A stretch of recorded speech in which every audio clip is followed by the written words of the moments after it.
Hello students, welcome to la excellence IAS academy. ఈరోజు మనం December 22 నాటి ఈనాడు న్యూస్ పేపర్లోని ఇంపార్టెంట్ కరెంట్ అఫైర్స్ గురించి డిస్కస్ చేద్దామండి. బిఫోర్ దట్ మనము ప్రీవియస్ క్లాస్లోని క్వశ్చన్ ఆఫ్ ద డే గురించి చూద్దాము. ఈ క్రింది దేశాలలో ఏది హార్న్ ఆఫ్ ఆఫ్రికా కొమ్ములో భాగం కాదు? లాస్ట్ క్లాస్లో మనము ప్రధాని నరేంద్ర మోదీ గారి యొక్క 3 దేశాల పర్యటన, జోర్డాన్, ఇథియోపియా మరియు ఒమన్, ఈ 3 దేశాల పర్యటన సందర్భంగా మనము ఈ హార్న్ ఆఫ్ ఆఫ్రికా గురించి డిస్కస్ చేయడం జరిగింది. ఆ కంటెక్స్ట్లో ఈ క్వశ్చన్ని ఫ్రేమ్ చేశాను అండి. ఇక్కడ 4 ఆప్షన్స్ని ఇచ్చాను. కరెక్ట్ ఆప్షన్ ఏంటో ఐడెంటిఫై చేద్దాం. ఆఫ్రికాలోని 4 దేశాలను కలిపి హార్న్ ఆఫ్ ఆఫ్రికా అని పిలుస్తారు. ఇది ఒక కొమ్ము ఆకారంలో ఉంటుంది కాబట్టి దీనిని హార్న్ ఆఫ్ ఆఫ్రికా అని పిలుస్తారు. ఇది చూడండి, ఒక కొమ్ము ఆకారంలో కనిపిస్తుంది. ఇందులో ఎరిత్రియా, జిబోటి, ఇథియోపియా మరియు సొమాలియా, ఈ 4 దేశాలు ఉంటాయి. అయితే ఈ హార్న్ ఆఫ్ ఆఫ్రికా యొక్క అడ్వాంటేజ్ ఏంటి అండి? దీనికి స్ట్రాటజిక్ లొకేషన్ చాలా అడ్వాంటేజెస్. ఎందుకు అంటే గల్ఫ్ ఆఫ్ ఆడెన్ నుంచి రెడ్ సీలోకి వెళ్ళడానికి మరియు ఇక్కడ ఉండే బాబ్ ఈ మాందాబ్ పోర్ట్, ఈ 4 దేశాలకు అతి సమీపంలో ఉండడము మరియు ప్రపంచ ట్రేడ్ రూట్స్లో దీనికి చాలా ప్రాముఖ్యత ఉండడంతో ఈ హార్న్ ఆఫ్ ఆఫ్రికా కంట్రీస్ అనేవి ఈ వైటల్గా మారడం మనం చూడవచ్చు. సో ఇక్కడ ఆప్షన్స్ చూడండి. సొమాలియా, ఎస్ సొమాలియా ఉంది. ఇథియోపియా, ఎస్ ఇథియోపియా ఉంది. రీసెంట్గా ప్రధాని ఇందులో పర్యటించారు. ఈజిప్ట్ ఇక్కడ ఉంది. సో హార్న్ ఆఫ్ ఆఫ్రికాకి ఈజిప్ట్కి సంబంధం లేదు కాబట్టి సి అనేది మనకి ఇక్కడ కరెక్ట్ ఆప్షన్ అవుతుంది. జిబోటి కూడా part of horn of Africa. So మనకి ఆన్సర్ సి, ఈజిప్ట్. అండ్ ఈ హార్న్ ఆఫ్ ఆఫ్రికాకి సంబంధించి మరిన్ని డైమెన్షన్స్ని మనం చూస్తే economic and geo political importance కూడా చూడవచ్చు అండి. గ్లోబల్ మిలిటరీ ప్రెజెన్స్ అనేది ఇక్కడ చూడవచ్చు. ముఖ్యంగా యుఎస్, చైనా, ఫ్రాన్స్ లాంటి మేజర్ పవర్స్ యొక్క మిలిటరీ బేసెస్ జిబోటిలో ఉన్నాయి. అలానే దీనిని గేట్ వే టు ఆఫ్రికా అని కూడా చెప్పవచ్చు. ఆఫ్రికా ఖండంలోకి ఇది ఒక గేట్ వే లాగా సహాయపడుతుంది. అండ్ ఎనర్జీ సెక్యూరిటీలో కూడా మనము ఈ హార్న్ ఆఫ్ ఆఫ్రికా యొక్క ప్రాముఖ్యతని చూడవచ్చు. ఎందుకంటే మిడిల్ ఈస్ట్ కంట్రీస్ యొక్క ఆయిల్ రిజర్వ్స్ దీనికి ప్రాక్సిమిటీకి చాలా దగ్గరలో ఉన్నాయి కాబట్టి గ్లోబల్ ఎనర్జీ సెక్యూరిటీలో కూడా ఇది కీలక పాత్ర పోషిస్తుంది. ఈరోజు మన ఫస్ట్ ఆర్టికల్ చూడండి. అరావళిలో 90% రక్షిత ప్రాంతమే కేంద్రం. ఇటీవల అరావళి పర్వతాలకి సంబంధించి చాలా న్యూస్ అనేది హెడ్లైన్స్లో వస్తూ ఉంది. దీనికి గల కారణం ఏంటి? ఇటీవల అరావళికి సంబంధించిన డెఫినేషన్ని సుప్రీంకోర్టు యూనిఫామ్గా ఫిక్స్ చేయడం జరిగింది. సో ఈ కంటెక్స్ట్లో కొంత అభ్యంతరాలు వ్యక్తమవుతూ ఉన్నాయి అండ్ కేంద్రం కొంత క్లారిఫికేషన్ని కూడా ఇవ్వడానికి ప్రయత్నిస్తూ ఉంది. ఎగ్జామ్ పాయింట్ ఆఫ్ వ్యూలో ఈ టాపిక్ చాలా ఇంపార్టెంట్ అండి. సో దీనికి సంబంధించిన డీటెయిల్డ్ ఎక్స్ప్లెనేషన్ ఇప్పుడు చూద్దాం. అరావళి హిల్స్ అనేవి భారతదేశంలో one of the oldest mountain ranges అని చెప్పవచ్చు. అప్రాక్సిమేట్లీ అరౌండ్ 2 బిలియన్ ఇయర్స్ ఓల్డ్గా దీనిని మనం చెప్పవచ్చు. భారతదేశంలో గుజరాత్ నుంచి న్యూఢిల్లీ వరకు సుమారు 650 కిలోమీటర్ల పొడవునివి విస్తరించి ఉన్నాయి. ముఖ్యంగా మనము ఢిల్లీలో దీని యొక్క ఎక్స్టెన్షన్ని రైజినా హిల్స్ అని పిలుస్తాం. భారత రాష్ట్రపతి భవన్ ఈ రైజినా హిల్స్లోనే ఉంది. వెస్ట్రన్ ఇండియాలో ఈ అరావళి హిల్స్ చాలా జాగ్రఫికల్ ప్రామినెన్స్ని కలిగి ఉన్నాయండి. ఇవి న్యాచురల్ బ్యారియర్ లాగా ఉపయోగపడతాయి. దీని కొరకు prevents eastward expansion of Thar desert. Thar ఎడారి మరింత ముందుకు ఈస్ట్ వర్డ్స్ విస్తరించకుండా ఇది ఒక న్యాచురల్ బ్యారియర్ లాగా ప్రివెంట్ చేయడం జరిగింది. అలానే క్లైమేట్ అండ్ వెదర్, క్లైమేట్ రెగ్యులేషన్లోను, గ్రౌండ్ వాటర్ రీఛార్జ్లోను కూడా ఇవి కీలక పాత్ర పోషిస్తాయి. ఎస్పెషల్లీ ఈ ఓరోగ్రాఫిక్ రెయిన్ఫాల్ అని పిలుస్తాము. పర్వతాలు, మౌంటైన్ రేంజెస్ వలన మేఘాలు పైకి వెళ్ళి అక్కడ వర్షపాతాన్ని కురిపిస్తూ ఉంటాయి. దీనినే మనము ఓరోగ్రాఫిక్ రెయిన్ఫాల్ అని పిలుస్తాము. సో ఈ ఓరోగ్రాఫిక్ రెయిన్ఫాల్ దీని కారణంగా climate regulation, ground water recharge ఇవన్నీ కూడా ఈ రాష్ట్రాలలో మనం చూడవచ్చు. అలానే బయోడైవర్సిటీ, ఈ అరావళి హిల్స్ జీవ వైవిధ్యంలో చాలా ప్రాముఖ్యతను కలిగి ఉన్నాయి. క్రిటికల్ కన్జర్వేషన్ ఏరియాస్ చాలా ఈ ప్రాంతంలో మనం చూడవచ్చు. అలానే రివర్ ఆరిజిన్స్, అనేక రకాల రివర్స్, ముఖ్యంగా చంబల్, సబర్మతి, లూని వంటి రివర్స్ ఇందులో చాలా ప్రాముఖ్యతను కలిగి ఉన్నాయి. సో ఇది అరావళికి సంబంధించిన ఇంపార్టెంట్ డీటెయిల్స్. అయితే ఈ అరావళికి ఎందుకు మనం ఇప్పుడు న్యూస్లో చూస్తున్నాము అంటే ఇటీవల మైనింగ్ అండ్ ఎన్విరాన్మెంటల్ డిగ్రేడేషన్ ఇక్కడ ఎక్కువగా జరుగుతుంది.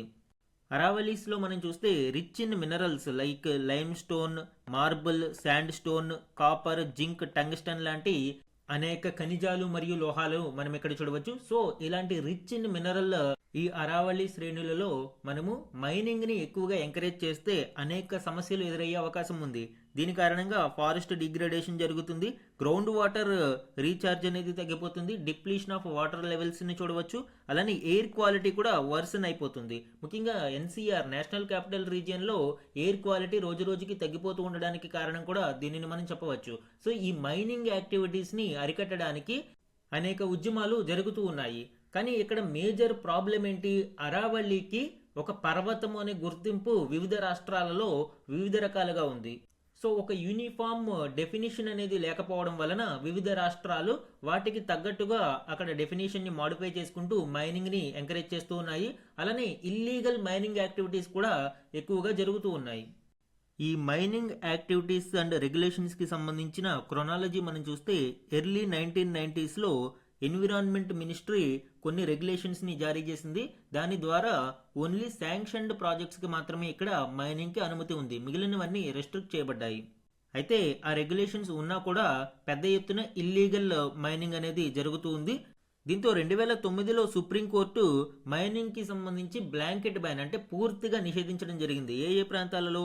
హర్యానాలోని చాలా ప్రాంతాలు లైక్ ఫరీదాబాద్, మేవాట్, గురుగ్రామ్ డిస్ట్రిక్ట్స్లో కంప్లీట్ బ్యాన్ అనేది ఇవ్వడం జరిగింది. అయితే ఈ కంప్లీట్ బ్యాన్ని ఎన్ఫోర్స్ చేయడంలో గవర్నమెంట్ అఫీషియల్స్ ఫెయిల్ అవడం జరిగింది. తద్వారా ఇల్లీగల్ మైనింగ్ కొనసాగుతూనే వచ్చింది. సో ఈ నేపథ్యంలో అసలు ఇల్లీగల్ మైనింగ్ని అరికట్టడం కోసం కంప్లీట్ బ్యాన్ చేసేస్తే ఇల్లీగల్ మైనింగ్ పెరుగుతూనే ఉంటుంది. కాబట్టి దీనిని రీవిజిట్ చేయడం కోసం ఇటీవల సుప్రీంకోర్టు కొన్ని ఆర్డర్స్ని పాస్ చేసింది. ముఖ్యంగా సస్టైనబుల్ అప్రోచ్ ఇన్ మైనింగ్లో సస్టైనబుల్ అప్రోచ్ని ప్రోత్సహిస్తూ యుఎన్ డిజర్టిఫికేషన్ కమిట్మెంట్స్ని సాధించడానికి అటు యుఎన్ డిజర్టిఫికేషన్ కమిట్మెంట్స్కి మనము కట్టుబడి ఉంటూనే ఇటు మైనింగ్లో సస్టైనబుల్ మైనింగ్కి అవకాశం కల్పించడానికి సుప్రీంకోర్టు తీసుకున్న నిర్ణయాలకి సంబంధించి కొంత అవుట్రేజ్ అనేది పబ్లిక్లో కూడా చూడవచ్చు. అసలు సుప్రీంకోర్టు తీసుకున్న నిర్ణయం ఏంటి? అరావళి హిల్స్కి సంబంధించి 2025లో సుప్రీంకోర్టు ఒక కీలక నిర్ణయం తీసుకుంది. మనకి ఇప్పటి వరకు ఒక యూనిఫామ్ డెఫినేషన్ అనేది లేదు ఏ ప్రాంతాన్ని హిల్గా పరిగణించాలి అని. సో ఒక యూనిఫామ్ డెఫినేషన్ అనేది ఇవ్వడం జరిగింది. ఏ ప్రాంతంలోనైనా సరే 100 మీటర్ల కంటే ఎత్తు ఉన్న హిల్స్ అన్ని కూడా పర్వత శ్రేణిగా పరిగణించాలి అని, ఆ ప్రాంతాలలో మాత్రం మైనింగ్ యాక్టివిటీస్ని ఖచ్చితంగా అరికట్టాలి అని సుప్రీంకోర్టు ఇక్కడ కొన్ని గైడ్ లైన్స్ ఇవ్వడం జరిగింది.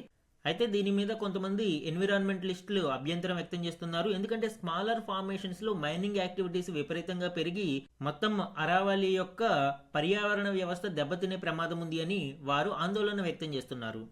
సో ఈ కంటెక్స్ట్లోనే కేంద్రం ఇచ్చిన క్లారిఫికేషన్ని మనం చూడవచ్చు అండి. గనుల తవ్వకం కోసమే అరావళి పర్వతాల నిర్వచనాన్ని మార్చినట్లు వస్తున్న ఆరోపణల్ని కేంద్రం తోసిపుచ్చింది. 90% విస్తీర్ణం ఇప్పటికీ రక్షిత ప్రాంతంగానే ఉంది అని స్పష్టం చేసింది. అంటే ఈ డెఫినేషన్ పరంగా చూసుకున్నా కూడా 90% అరావళి పర్వత శ్రేణి అనేది రక్షిత ప్రాంతంగానే గుర్తించబడుతుంది. కాబట్టి ఈ ప్రాంతంలో ఇల్లీగల్ మైనింగ్ అనేది జరగడానికి అవకాశం ఉండదు. సమగ్ర నిర్వహణ ప్రణాళిక ఖరారయ్యే వరకు ఆ ప్రాంతంలో కొత్తగా గనుల తవ్వకానికి లీజులు ఇవ్వకుండా సుప్రీంకోర్టు నిషేధం విధించిన విషయాన్ని గుర్తు చేసింది. కోర్టు ఆమోదించిన నిర్వచనం ప్రకారం అరావళిలో 90%కి పైగా రక్షిత ప్రాంతంగా ఉంటుంది అని కేంద్ర పర్యావరణ శాఖ మంత్రి భూపేందర్ యాదవ్ తెలిపారు. అరావళిపై అసత్యాలు వ్యాప్తిలో ఉన్నాయని చెప్పారు. 1.44 లక్షల చదరపు కిలోమీటర్ల మేర విస్తరించిన పర్వతాలలో కేవలం 0.19% మైనింగ్ కోసం వాడుకునే వీలుంది అని తెలిపారు. ఈవెన్ 10% ప్రొటెక్టెడ్ జోన్లో లేకున్నా కూడా ఓవరాల్గా 0.19% మాత్రమే మైనింగ్ కార్యకలాపాల కోసం, దట్టు సస్టైనబుల్ మైనింగ్ కోసం ఉపయోగించుకోవడానికి అవకాశం ఉంది అని మంత్రి వెల్లడించడం ఇక్కడ చూడవచ్చు. ప్రమాదకరంగా పర్వత సానువుల్లో తవ్వకాలు చేస్తుండడం వంటివి నిలుపు చేయడానికి, సందిగ్ధత తొలగించడానికి అరావళి నిర్వచనాన్ని ప్రామాణీకరించినట్లు మంత్రిత్వ శాఖ తెలిపింది.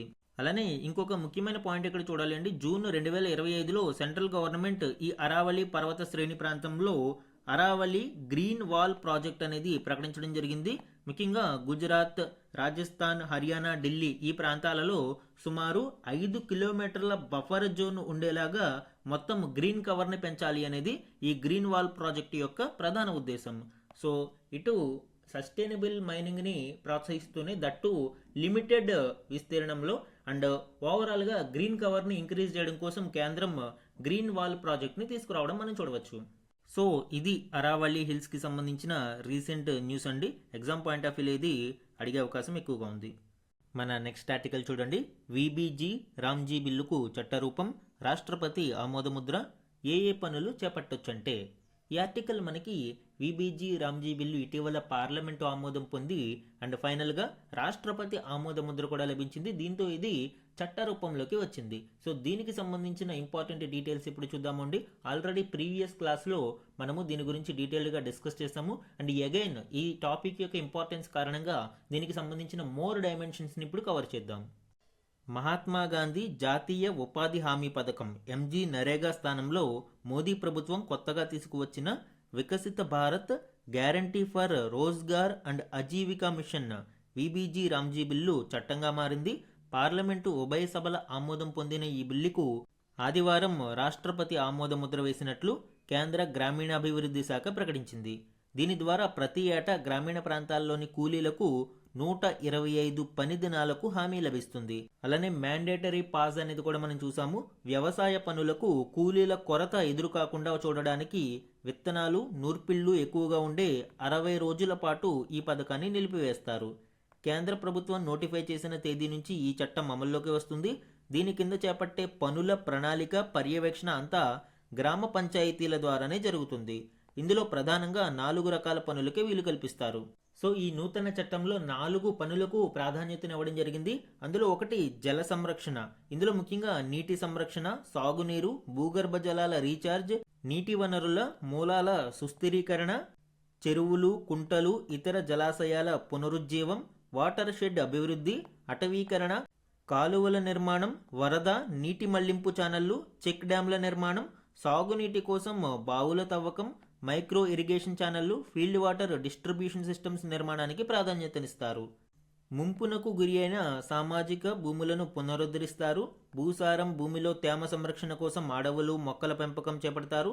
ఇళ్ల పైకప్పుల నుంచి వచ్చే వాననీటి సంరక్షణ, ఇతర వికేంద్రీకృత భూగర్భ జలాల సంరక్షణ విధానాలకు ప్రాధాన్యమిస్తారు. సమీకృత నీటి వనరుల నిర్వహణ విధానం ద్వారా నీటి భద్రతను బలోపేతం చేస్తారు. ఈ కాంపోనెంట్ అంతా మనకి జల సంరక్షణకి సంబంధించినది. అలానే సెకండ్ వన్ గ్రామీణ ప్రాంతాలలో ప్రాథమిక మౌలిక వసతుల అభివృద్ధికి సంబంధించి విద్య, వైద్యం, తాగునీరు, పారిశుద్ధ్యం, అనుసంధానత, పునరుత్పాదక ఇంధనం, సామాజిక సేవలకు ప్రాధాన్యం ఇస్తారు. గ్రామీణ ప్రాంతాల్లో కొత్త రోడ్లు, కల్వర్టులు, క్రాస్ డ్రైనేజీల నిర్మాణం, ఇప్పటికే ఉన్న వాటి ఆధునీకరణ చేపడతారు. గ్రామ పంచాయతీ భవనాలు, అంగన్వాడీ సెంటర్లు, గ్రామీణ గ్రంథాలయాలు, ఇతర ప్రభుత్వ భవనాల నిర్మాణం చేపడతారు.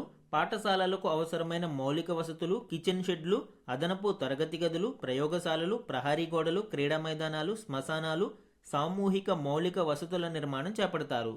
ఘన, ద్రవ వ్యర్థాల నిర్వహణకు సంబంధించిన నిర్మాణాలు, సామాజిక పారిశుద్ధ్య కాంప్లెక్స్లు, వ్యర్థాలను వేరు చేసి సేకరించే కేంద్రాలు నిర్మిస్తారు.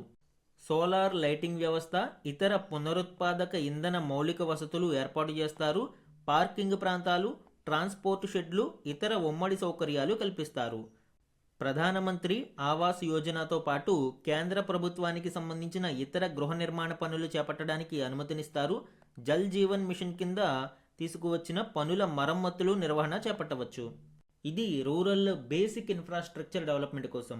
అండ్ థర్డ్ వన్ మనకి జీవనోపాధి కల్పించే వసతులు అంటే వ్యవసాయం, పశు సంవర్ధకం, చేపల పెంపకం మరియు విలువ జోడింపు, నైపుణ్య శిక్షణ, ఎంటర్ప్రైజ్ డెవలప్మెంట్ విభాగాల్లో పనులు చేపట్టడానికి వీలు కల్పిస్తారు.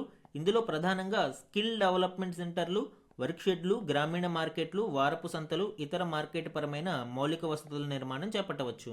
ఇదంతా లైవ్లీహుడ్ కాంపోనెంట్కి సంబంధించి, జీవనోపాధికి సంబంధించి. అలానే ఆహార ధాన్యాలు, వ్యవసాయ ఉత్పత్తుల నిల్వ కేంద్రాలు, కోల్డ్ స్టోరేజీలు, వ్యవసాయ ఉత్పత్తులకు విలువ జోడించే మౌలిక వసతుల పనులు ఈ పథకం కింద చేపట్టడానికి వీలుంటుంది. సెల్ఫ్ హెల్ప్ గ్రూపులు, ఫెడరేషన్స్కు భవనాల నిర్మాణం చేపట్టవచ్చు. కంపోస్ట్, వర్మీ కంపోస్ట్ నిర్మాణాలు చేసుకోవచ్చు. గడ్డి మైదానాల అభివృద్ధి, డైరీ మౌలిక వసతులు, పశువులు, మేకలు, గొర్రెలు, పందులు, కోళ్లు, ఇతర పశు సంపద కోసం షెల్టర్లు నిర్మించుకోవచ్చు. అలానే చేపల ఉత్పత్తి, పెంపకానికి సంబంధించిన మౌలిక వసతులు, చేపలు ఎండబెట్టడానికి అవసరమైన యార్డుల పనులు చేపట్టవచ్చు. నర్సరీల పెంపకం, బిల్డింగ్ మెటీరియల్ తయారీ పనులు చేసుకోవచ్చు. సర్క్యులర్, సైక్లికల్ ఎకానమీ మోడల్స్ అభివృద్ధి చేయవచ్చు. ఇది లైవ్లీహుడ్ కాంపోనెంట్కి సంబంధించి. అండ్ ఫోర్త్ కాంపోనెంట్ డిజాస్టర్ మేనేజ్మెంట్కి సంబంధించి ప్రకృతి వైపరీత్యాలను ఎదుర్కొనే పనులు. తుఫాను, వరద, ఇతర బహుళ ఉపయోగ షెల్టర్లు నిర్మించుకోవచ్చు. వరద నీటి మళ్లింపు కాలువలు, గట్లు, వైపరీత్యాలను ఎదుర్కొనే ఇతరత్ర పనులు చేపట్టవచ్చు. ముఖ్యంగా మనము నదీ పరివాహక ప్రాంతాలలో చూస్తూ ఉంటాము ఏటిగట్ల నిర్మాణం అనేది. సో ఇలాంటి ఏటిగట్ల నిర్మాణం కూడా మనము చేపట్టడానికి అవకాశం ఉంటుంది. వరదల నివారణ కోసం స్టెబిలైజింగ్ పాండ్లు, ఇతర నిర్మాణాలు చేయవచ్చు. ప్రకృతి వైపరీత్యాల తర్వాత పునరావాసం, పునరుద్ధరణ, గ్రామీణ రోడ్లు, సామాజిక ఆస్తుల మరమ్మతు పనులు చేయవచ్చు. గాలులను ఆపే చెట్లను పెంచవచ్చు. అంటే విపరీతంగా గాలులు వచ్చినప్పుడు ఎక్కువ నష్టం జరగకుండా ఈ చెట్లు వాటిని తట్టుకుని నిలబడేలాగా గాలులను ఆపగలిగే చెట్లను కూడా పెంచుతూ ఉంటారు. అటవీ అగ్ని ప్రమాదాల నివారణ పనులు చేయవచ్చు. తీవ్రమైన వాతావరణ పరిస్థితులను ఎదుర్కొనేందుకు అవసరమైన మౌలిక వసతులను గ్రామాల్లో కల్పించవచ్చు. ఇవి కాకుండా కేంద్ర ప్రభుత్వం నోటిఫై చేసిన ఇతర పనులను కూడా చేపట్టవచ్చు. ఇవన్నీ కూడా మనకి డిజాస్టర్ మేనేజ్మెంట్కి సంబంధించిన పనులను చేపట్టడానికి ఇందులో అవకాశం కల్పించడం మనం చూడవచ్చు. సో ఈ పిక్చర్ మనం చూస్తే దీనికి సంబంధించి క్లియర్గా అర్థమవుతుంది అండి. Building a Viksit Bharat national rural infrastructure stack. అంటే స్టాక్ అంటే ఇందులో అనేక కాంపోనెంట్స్ ఉండవచ్చు. ఈ స్టాక్లో మనకి 4 కాంపోనెంట్స్ని చూసాం already. Water related works, livelihood related infrastructure, core rural infrastructure and special works for extreme weather events, అంటే డిజాస్టర్ మేనేజ్మెంట్కి సంబంధించి. సో దాని గురించి ఇప్పుడు మనము డీటెయిల్గా డిస్కస్ చేయడం జరిగింది. ఈ చట్టానికి సంబంధించిన గ్లాన్స్ ఒకసారి మనం చూస్తే, it replaces MGNREGA, a modern rural employment framework aligned with Viksit Bharat 2047 and enhanced employment guarantee 125 days of wage employment per rural household, focused nature of work, 4 priority areas. ఈ 4 ప్రయారిటీ ఏరియాస్ గురించి already discuss చేసాం. And local planning with national integration, గ్రామీణ స్థాయిలో ప్లానింగ్ని అభివృద్ధి చేస్తూ దానిని జాతీయ లక్ష్యాలకు ఇంటిగ్రేట్ చేయడం దీని యొక్క ప్రధాన ఉద్దేశం. అలానే సపోర్ట్ టు అగ్రికల్చర్, ముఖ్యంగా ఈ ఉపాధి హామీ పథకం మీద కొంత నెగిటివ్ ఉంది. ఎందుకు అంటే ఈ పథకం వలన వ్యవసాయంలోని పీక్ టైమ్స్లో కూలీల కొరత ఏర్పడుతుంది అని, అండ్ కూలీల రేట్లు కూడా విపరీతంగా పెరుగుతున్నాయి అనేది కొన్ని రాష్ట్రాలలో కొంత ఆందోళన వ్యక్తమవుతుంది. సో ఈ నేపథ్యంలోనే వ్యవసాయంలోని పీక్ సోయింగ్ అండ్ హార్వెస్టింగ్ సీజన్స్లో 60 రోజుల పాటు మ్యాండేటరీ స్టాట్యూటరీ పాస్ అనేది కల్పించడం జరిగింది. అలానే ప్రెడిక్టబుల్ ఫండింగ్ ఫ్రేమ్వర్క్, ఇక్కడ ఫండింగ్ ఫ్రేమ్వర్క్లో మార్పులు చేయడం జరిగింది. ముఖ్యంగా నార్మేటివ్ ఫండింగ్, అంటే కొన్ని నార్మ్స్ ఆధారంగా ఫండింగ్ అనేది చేపడుతూ ఉంటారు. అండ్ ఈ నార్మ్స్ని దాటి ఫండింగ్ అనేది చేయాల్సి వస్తే దానికి రాష్ట్ర ప్రభుత్వమే బాధ్యత వహించాల్సి ఉంటుంది. అలానే టెక్నాలజికల్ ఇంటిగ్రేషన్ ద్వారా స్ట్రాంగ్ ట్రాన్స్పరెన్సీ అండ్ ఓవర్సైట్ చూడవచ్చు. And centrally sponsored structure, shared centre state responsibility. ఇప్పటి వరకు సెంట్రల్ సెక్టార్ స్కీమ్గా ఉండేది ఎక్కువ భాగం, అయితే ఇప్పుడు దీనిని సెంట్రల్లీ స్పాన్సర్డ్ స్కీమ్గా ఫ్రేమ్వర్క్ డిజైన్ మార్చడం జరిగింది. సో ఇది విబిజీ రామ్జీ యాక్ట్కి సంబంధించిన గ్లాన్స్ అండ్ ఇంపార్టెంట్ డీటెయిల్స్. ఈ చట్టానికి సంబంధించి 3 కీ కాంపోనెంట్స్ని చూడవచ్చండి. ఒకటి స్ట్రెంగ్త్ అండ్ ఎంప్లాయ్మెంట్ గ్యారంటీ, రెండవది యాంకరింగ్ రూరల్ అసెట్ క్రియేషన్, గ్రామీణ ప్రాంతాలలో ఆస్తులను క్రియేట్ చేయడం, అలానే accountability through planning, technology and institutions. అలానే ఫండింగ్ ప్యాటర్న్ కూడా చేంజ్ అయిందని మనం చెప్పుకున్నాము. ఫండ్ షేరింగ్ ప్యాటర్న్ ఎర్లియర్ మొత్తం MGNREGAలో సెంటర్ భరించాల్సి ఉండేది. ఇప్పుడు north eastern and Himalayan states అయితే సెంటర్ 90%, స్టేట్స్ 10% భరించాల్సి ఉంటుంది. అలానే other states and UTs with legislature, అంటే జమ్మూ కాశ్మీర్, పుదుచ్చేరి, ఢిల్లీ ఇలాంటివి 60% సెంటర్, 40% స్టేట్ భరించాల్సి ఉంటుంది. యూటీస్ వితౌట్ లెజిస్లేచర్, అంటే ఈ యూనియన్ టెరిటరీస్లో లెజిస్లేచర్ లేనివి 100% సెంట్రల్ గవర్నమెంట్ భరించాల్సి ఉంటుంది.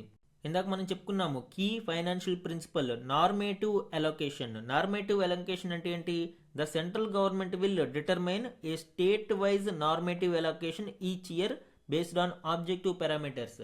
స్టేట్ గవర్నమెంట్ యొక్క అవసరాలకి తగ్గట్లు సెంటర్ నార్మేటివ్ అలొకేషన్ని ప్రకటిస్తుంది. దీనికి మించి ఖర్చు చేస్తే దానిని స్టేట్ గవర్నమెంట్స్ భరించాల్సి ఉంటుంది.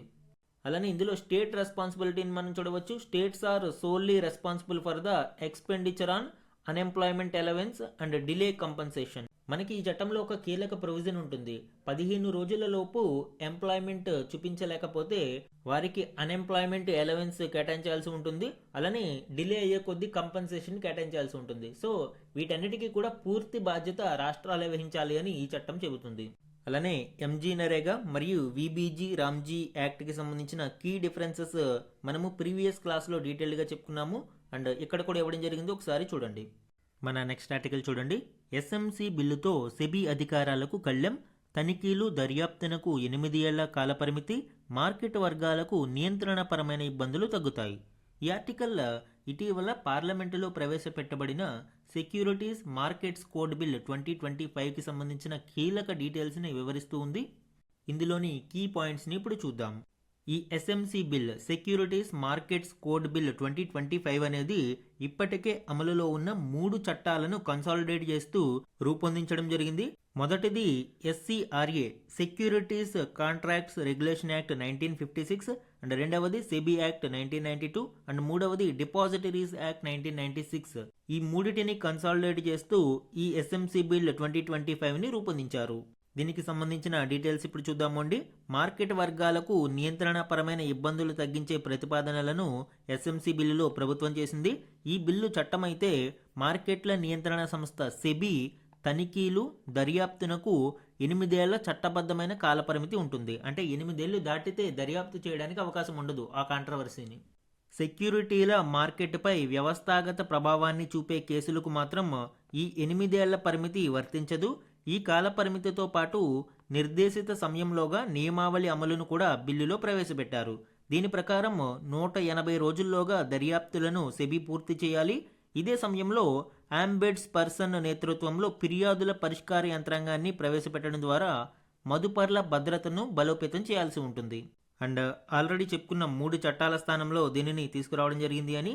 దీని ప్రకారం సెబీ తన వార్షిక మిగులులో 25% రిజర్వ్ ఫండ్లో ఖర్చుల కోసం కేటాయించాల్సి ఉంటుంది. అలానే మిగిలిన మొత్తాన్ని కన్సాలిడేటెడ్ ఫండ్ ఆఫ్ ఇండియాకు బదిలీ చేయాలి. తదుపరి సంప్రదింపుల కోసం ఈ బిల్లును స్టాండింగ్ కమిటీకి పంపించడం జరిగింది. కన్సాలిడేటెడ్ చేయబడిన 3 చట్టాలు ఏంటి? 1956 సెక్యూరిటీస్ కాంట్రాక్ట్స్ నియంత్రణ చట్టం ఎస్సీఆర్ఏ, 1992 సెబీ చట్టం అండ్ 1996 డిపాజిటరీల చట్టంను ఈ బిల్లు ద్వారా కన్సాలిడేట్ చేయడం జరిగింది. ఇందులోని కీ ప్రొవిజన్స్ మనం ఒకసారి చూద్దామండి. Expansion of SEBI board. ఇప్పటి వరకు 9 మంది సభ్యులు ఉన్న సెబీ బోర్డును 15 మంది సభ్యులకు పెంచడం మనం చూడవచ్చు. అండ్ ఇందులో chairperson, 2 members from central government ministries and 1 RBI nominee and 11 other members. ఇందులో మినిమం 5 హోల్ టైమ్ మెంబర్స్ అంటే పూర్తి స్థాయి సభ్యులు కూడా ఉండాలి. అలానే సెక్యూరిటీస్కి సంబంధించిన డెఫినేషన్ని ఎక్స్పాండ్ చేయడం మనం చూడవచ్చు. Definition is widened to expressly include hybrid instruments, electronic gold receipts, zero coupon zero principal instruments and onshore rupee bonds issued by multilateral institutions. అంటే ఇప్పుడు ఇవన్నీ కూడా సెక్యూరిటీస్ అనే డెఫినేషన్లోకి భాగం చేయడానికి అవకాశం ఉంటుంది. అలానే కాన్ఫ్లిక్ట్ ఆఫ్ ఇంట్రెస్ట్ అండ్ అకౌంటబిలిటీని కూడా ఫిక్స్ చేయడం జరిగింది. Bill empowers the removal of A SEBI board member if they acquire any financial or other interest likely to prejudice the discharge of official functions. So ఎవరైనా వాళ్ళ యొక్క own financial interests కోసం వీళ్ళ యొక్క పదవిని అడ్డుపెట్టుకుంటే ఆ బోర్డు మెంబర్ని రిమూవ్ చేయడానికి కూడా ఈ బిల్లు అవకాశం కల్పిస్తుంది. And one major point already మనం దీని గురించి డిస్కస్ చేసుకున్నాము. Limitation period for SEBI investigations. Investigation ఏదైనా కాంట్రవెన్షన్ కానీ డిఫాల్ట్ కానీ జరిగినప్పుడు 8 సంవత్సరాల లోపే ఆ దర్యాప్తుని పూర్తి చేయాలి అని చెప్తుంది. 8 సంవత్సరాలు దాటిన తర్వాత ఇన్వెస్టిగేట్ చేయడానికి సెబీకి అధికారం లేకుండా ఈ బిల్లు నూతన ప్రొవిజన్ని తీసుకువచ్చింది. అలానే ఒక ఆంబడ్స్మ్యాన్ను గ్రీవెన్స్ రెడ్రెసల్ మెకానిజం కోసం ఏర్పాటు చేయాలి అని, decriminalization of minor and procedural డిఫాల్ట్స్ని కూడా దీనిలో కీలక ప్రొవిజన్స్లో పొందుపరచడం జరిగింది. సో ఇది సెక్యూరిటీస్ మార్కెట్స్ కోడ్ బిల్ 2025కి సంబంధించిన కీ ప్రొవిజన్స్ అండి. అండ్ వన్స్ ఇది పార్లమెంటులో పాస్ అయ్యి రాష్ట్రపతి ఆమోదముద్ర వేస్తే ఇది కూడా నూతన చట్టంగా మారుతుంది. మన నెక్స్ట్ ఆర్టికల్ చూడండి. ఆత్మాహుతి డ్రోన్లతో ఆర్మీలో అసనీ దళం. ఈ అసనీ దళం అనేది డ్రోన్స్ ప్లాటూన్స్కి సంబంధించినది. ఇండియన్ ఆర్మీ మోడర్నైజేషన్లో భాగంగా ఈ డ్రోన్స్ ప్లాటూన్స్ని ఏర్పాటు చేయాలి అని భావిస్తుంది.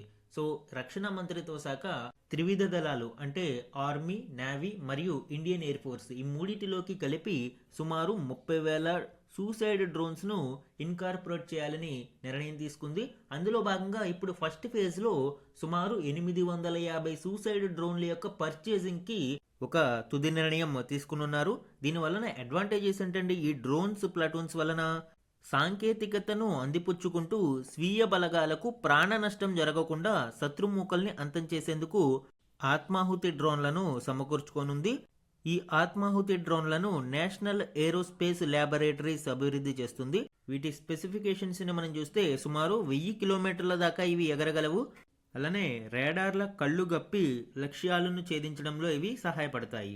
రీసెంట్గా మనము చూస్తే రష్యా ఉక్రెయిన్ యుద్ధంలోనూ వీటిని చాలా పెద్ద ఎత్తున వినియోగిస్తూ ఉన్నారు. భారత్ తన పదాతి దళం ఈ రకం డ్రోన్లను వినియోగించడాన్ని గణనీయంగా పెంచాలని భావిస్తుంది. అండ్ నెక్స్ట్ అంటే ఆర్మీలో దీనిని ఇన్కార్పొరేట్ చేసిన తర్వాత ఇండియన్ ఎయిర్ ఫోర్స్ మరియు ఇండియన్ నేవీలో కూడా వీటిని వినియోగించేందుకు అవకాశాలను పరిశీలించనున్నారు. అయితే డ్రోన్స్ని ఒక్కొక్కటిగా ప్రయోగిస్తే దీనివలన పెద్దగా ఫలితం ఉండదు. కాబట్టి ఒక్కొక్క ప్లటూన్లోనూ కనీసం 10 డ్రోన్లు ఉంటాయి. దీనిని అసనీ దళంగా ఆర్మీ చెబుతుంది. సో అసనీ దళం అంటే ఏంటి? అట్లీస్ట్ ఒక ప్లటూన్లో 10 డ్రోన్లు ఉంటాయి. ఈ డ్రోన్స్ యొక్క ప్లటూనే అసనీ దళంగా చెప్పవచ్చు. ఇందులో అన్ని ఒకే రకమైన ఫంక్షనింగ్ ఉండవండి. కొన్ని నిఘా వ్యవస్థను పటిష్టం చేస్తూ నిఘాను చేపడుతూ ఉంటే మరికొన్ని సూసైడ్ డ్రోన్స్ ఉంటాయి. కొన్ని పేలుడు పదార్థాలను తీసుకువెళ్ళగలిగేవి ఉంటాయి. అండ్ కొన్ని నిఘా సమాచారాన్ని కమాండ్ సెంటర్కి అందిస్తూ మిగిలిన డ్రోన్స్కి ఒక హెల్పింగ్ హ్యాండ్లా ఉంటాయి. సో ఈ విధంగా అలానే ఈ సూసైడ్ డ్రోన్స్ యొక్క అడ్వాంటేజ్ ఏంటి? ఇవి సరైన సమాచారం మరియు అవకాశం లభించే వరకు వేచి చూసి దాడి చేసే ప్రత్యేకతను కలిగి ఉంటాయి. సో టార్గెట్ అనేది అనుకూలంగా ఉన్నప్పుడు, కరెక్ట్ ప్రెసిషన్గా దాడి చేయడానికి అవకాశాలు ఉన్నప్పుడు మాత్రమే ఉంటుంది. అండ్ అప్పటి వరకు ఇది వేచి చూస్తూ సరి అయిన అవకాశం లభించిన వెంటనే దాడి చేస్తుంది. ఇది అసనీ దళానికి సంబంధించిన ఇంపార్టెంట్ డీటెయిల్స్ అండి. మన నెక్స్ట్ ఆర్టికల్ చూడండి. ఏషియాలో మొదటి రేడియో సేవలకు 100 ఏళ్ళు 1925లో శ్రీలంకలో ప్రారంభం. ఈ ఆర్టికల్ శ్రీలంకలో ప్రారంభించిన మొట్టమొదటి ఏషియన్ రేడియో సర్వీసెస్కి సంబంధించిన డీటెయిల్స్ వివరిస్తుంది. 100 ఏళ్ళు పూర్తయిన నేపథ్యంలో ఈ సెంటినరీ సెలబ్రేషన్స్కి ప్రాధాన్యత ఏర్పడిన నేపథ్యంలో మేబీ ఎగ్జామ్లో ఇలాంటివి అడిగే అవకాశం ఉంటుంది. భారతదేశంలో ఒకప్పుడు రేడియో సిలోన్గా గుర్తింపు పొందిన శ్రీలంకలోని రేడియో సర్వీసు 100 సంవత్సరాలు పూర్తి చేసుకుంది. శ్రీలంక ప్రభుత్వ రికార్డుల ప్రకారం ఏషియాలోని షార్ట్ వేవ్ స్టేషన్లలో ఇది మొదటిది. హిందీ పాటల వీక్లీ కౌంట్ డౌన్ షో అయిన బినాకా గీతమాలను ఈ రేడియో ప్రాచుర్యంలోకి తెచ్చింది. ఈ రేడియో ఏషియాలోనే అతిపెద్ద రికార్డెడ్ పాటల లైబ్రరీని కలిగి ఉంది అని శ్రీలంక బ్రాడ్కాస్టింగ్ కార్పొరేషన్ తెలిపింది. అందులో భారతదేశంలో లభించని అరుదైన హిందీ పాటల రికార్డులు, ప్రపంచ నాయకుల వాయిస్ రికార్డింగ్లు ప్రత్యేక సేకరణలు ఉన్నాయని పేర్కొంది. ఈరోజు ఈనాడు న్యూస్ పేపర్లోని ఇంపార్టెంట్ 1 లైనర్ కరెంట్ అఫైర్స్ని చూద్దాము. ప్రముఖ భారత శిల్పి, పద్మభూషణ్ అవార్డు గ్రహీత రామ్ వాంజీ సుతార్ 2025 డిసెంబర్ 18న మరణించారు. ప్రపంచంలోనే అత్యంత ఎత్తైన విగ్రహం స్టాట్యూ ఆఫ్ యూనిటీతో పాటు statue of prosperity, statue of unity Sardar Vallabhbhai Patel గారిది and statue of prosperity Kempegowda గారిది. సో ఈ శిల్పాలను ఈయనే రూపొందించారు. వీటితో పాటు పార్లమెంటు ముందు కూర్చుని ఉండే గాంధీ విగ్రహం, ఛత్రపతి శివాజీ విగ్రహం లాంటి ఎన్నో ప్రసిద్ధ శిల్పాలకు ఈ సుతార్ గారు రూపకల్పన చేశారు. Next one. ప్రముఖ దినపత్రిక ది ఎకనామిక్ టైమ్స్ ఏటా అందించే ప్రతిష్టాత్మక business reformer of the year అవార్డును ఆంధ్రప్రదేశ్ ముఖ్యమంత్రి చంద్రబాబు నాయుడును వరించింది. ఆంధ్రప్రదేశ్లో వ్యాపార అనుకూల విధానాల అమలు, పారిశ్రామిక సంస్కరణలు రాష్ట్రానికి పెద్ద ఎత్తున పెట్టుబడులు ఆకర్షిస్తున్నందుకు ఆయన్ను ఈ పురస్కారానికి ఎంపిక చేసినట్లు ది ఎకనామిక్ టైమ్స్ ప్రకటించింది. 2026 మార్చిలో నిర్వహించనున్న ప్రత్యేక కార్యక్రమంలో కేంద్ర ఆర్థిక మంత్రి నిర్మలా సీతారామన్ చేతుల మీదుగా సీఎం ఈ అవార్డును అందుకోనున్నారు. నెక్స్ట్ వన్ చూడండి. ఆంధ్రప్రదేశ్లో వన్యప్రాణులు ప్రజల మధ్య సంఘర్షణను నియంత్రించేందుకు అమలు చేయనున్న healing and nurturing units for monitoring aid and nursing wild life Hanuman project కోసం ప్రభుత్వం గవర్నింగ్ బాడీని ఏర్పాటు చేసింది. దీనికి Andhra Pradesh human wild life conflict mitigation foundation అని నామకరణం చేసింది. So man and wild life కాన్ఫ్లిక్ట్లను నివారించేందుకు ఈ ప్రాజెక్టును ఏర్పాటు చేస్తున్నారు అండి. హనుమాన్ అనే పేరుతో ప్రాజెక్టును ఇప్పుడు తీసుకురావడం మనం చూడవచ్చు. నెక్స్ట్ వన్, తెలంగాణ వినియోగదారుల కమిషన్ అధ్యక్షురాలిగా justice doctor Gurajala Radharani 2025 December 18న నియమితులయ్యారు. జస్టిస్ జైస్వాల్ పదవి విరమణ చేసిన 22 నెలల అనంతరం రాష్ట్ర ప్రభుత్వం తాజాగా ఆమెను ఈ పదవిలో నియమించింది. తెలంగాణ కరెంట్ అఫైర్స్లో పర్సనల్ న్యూస్లో ఇలాంటివి ఇంపార్టెంట్ అండి. సో ఇవి ఈరోజు ఈనాడు న్యూస్ పేపర్లోని some important one liner current affairs. ఈరోజు మన క్వశ్చన్ ఆఫ్ ద డే గురించి చూడండి. అరావళి పర్వత నిర్వచనం చుట్టూ ఇటీవల చర్చ క్రింది వాటిలో దేనికి సుప్రీంకోర్టు ఆందోళనలకు దగ్గర సంబంధం కలిగి ఉంది? రీసెంట్లీ సుప్రీంకోర్టు అరావళి రేంజెస్కి సంబంధించిన డెఫినేషన్ గురించి కొంత ఆందోళన చెందుతూ ఒక యూనిఫామ్ డెఫినేషన్ ఇవ్వాలి అని తీర్పునివ్వడం చూడవచ్చు. సో ఆ కంటెక్స్ట్లో అసలు ఈ చర్చ దేని గురించి వచ్చింది, దేనికి క్రింది వాటిలో దగ్గర సంబంధం కలిగి ఉంది అనేది క్వశ్చన్ ఇవ్వడం జరిగింది అండి. 4 ఆప్షన్స్ని ఇక్కడ ఇచ్చాను. ఇందులో కరెక్ట్ ఆప్షన్ని ఐడెంటిఫై చేసి ఆన్సర్ని కామెంట్ సెక్షన్లో కామెంట్ చేయండి. ఇవి ఈరోజు ఈనాడు న్యూస్ పేపర్లోని ఇంపార్టెంట్ కరెంట్ అఫైర్స్ మీద daily analysis. Thank you for watching.